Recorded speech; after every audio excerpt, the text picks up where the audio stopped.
I want to touch on another subject that I find important is that women will regard men as privileged, or at least more privileged than they are. And men will regard women as more privileged than they are. And so this creates a division. It's like, oh, you're so spoiled. No, you're so spoiled. But in yeah, that topic might interest you, but you've got a very superficial understanding of it, or at least that's what you're communicating to me. Women don't see men as privileged, okay? Women, or at least the feminists, they see men as holding the power in society, and they want it. So that's not about privilege, that's just about power. As far as that goes, I've got a few thoughts on that, but I'm not going to go into them here. And men, for the most part, talking about the blue-pilled men, they don't really see women as privileged in so much as they see they're obliged to kowtow to the wants, whims and fanciful notions of the women around them in order to get a root. The red-pilled men, they see women as not being worth the effort, not worth the squeeze, a lot of them will say. The juice ain't worth the squeeze. So they're not seeing women as privileged so much as being not worth interacting with, and in a long-term capacity. And MGTOW are not concerned with women regarding privilege or victimhood or anything else. They've transcended that aspect of modern society. So there's a simplistic view that you have of him and her and fight this and fight that, and to like red and blue corner or whatever it is you're thinking. There's just so much more to it than what you're suggesting at the moment. I can see where you're coming from. You're coming from the feminist camp, if you like, the feminist movement, and you've rejected that, but you're still well entrenched in it by the looks of things. Reality, it's not like any of these groups is extremely privileged in relationship to the other. Let's be honest. Being a human being is hard. It always has been, and you can definitely observe that through history. Through wars, men and women had very different roles, and one of the things that come with different roles is different perks. Women have definitely some perks that men don't, such as not having to go to war. Men would go to war and leave their wives at home. That is definitely a privilege. And if you don't see that, I don't know how else to put it, because yeah, definitely, life is hard. If you're the wife that stays at home, there's a lot of worrying that comes with that, and providing and feeding your children and taking care of your house. There's a lot that comes with it, but it's definitely not the same as going through war, which I would argue is probably one of the most horrifying experiences you can have in your life. So that's a perk. That's a privilege. And okay, I have never been to war, thankfully, but I've got some very good close friends who are ex-servicemen who have been to war and survived and come back.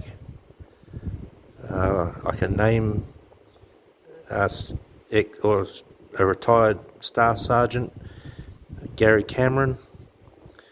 He took 45 men into Iraq and brought them all home safely.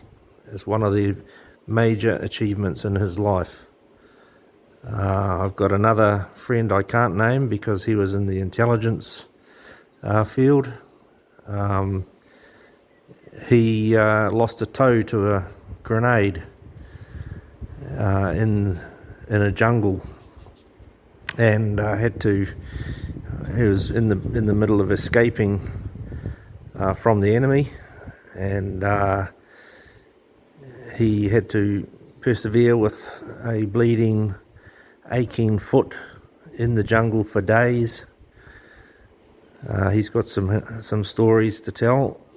So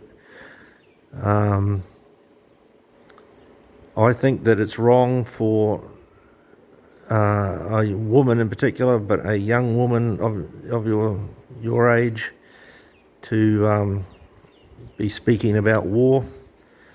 I think it's well beyond anything that you can possibly conceive. Now, if you do want to get a woman's point of view about war, talk to Tulsi Gabbard. She'll give you a view of what women do in war. She's a congresswoman from Hawaii. I have no idea why the Democrats didn't run her against Trump. She would have won hands down. Instead, they propped up that puppet Biden. So, what the hell's going on there? It looks like that democracy's not really running properly. But,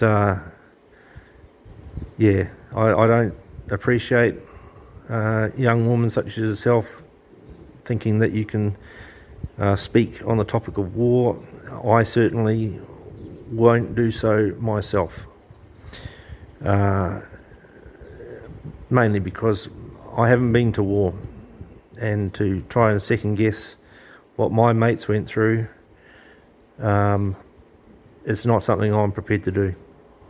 We don't like to see those as women.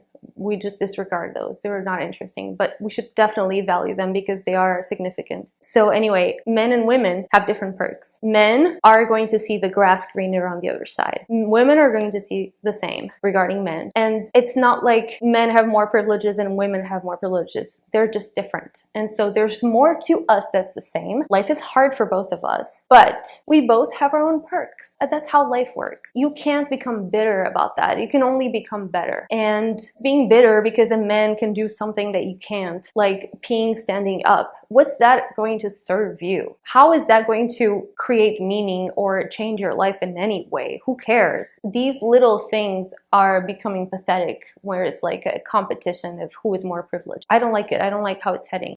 Okay, so let's just have a little talk about systemic privilege, shall we?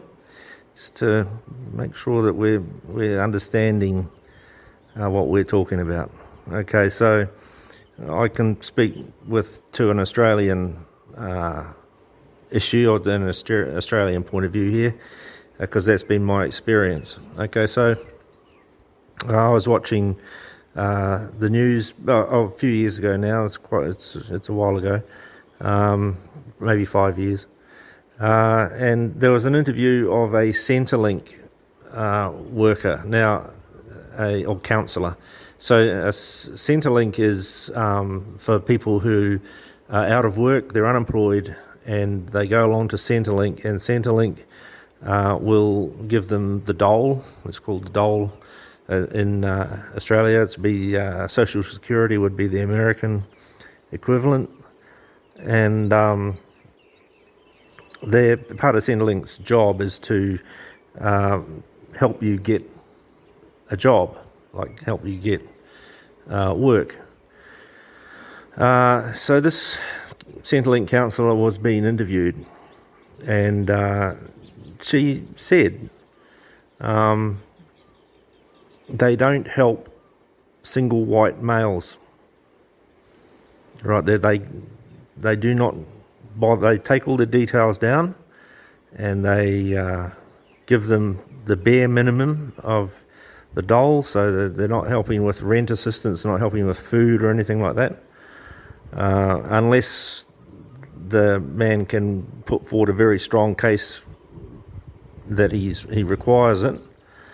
And they don't bother. Once that paperwork is filed, that's it, case closed as far as they're concerned. They're not interested in any way helping that man find a job. This is from a Centrelink counsellor. They call them counsellors. When it came to women, they get every assistance they can possibly get to get a job. And she said the reason for that is men will find a way to overcome their problems on their own, whereas women will take on the victim role and will sit back and wait to be helped into a job by Centrelink.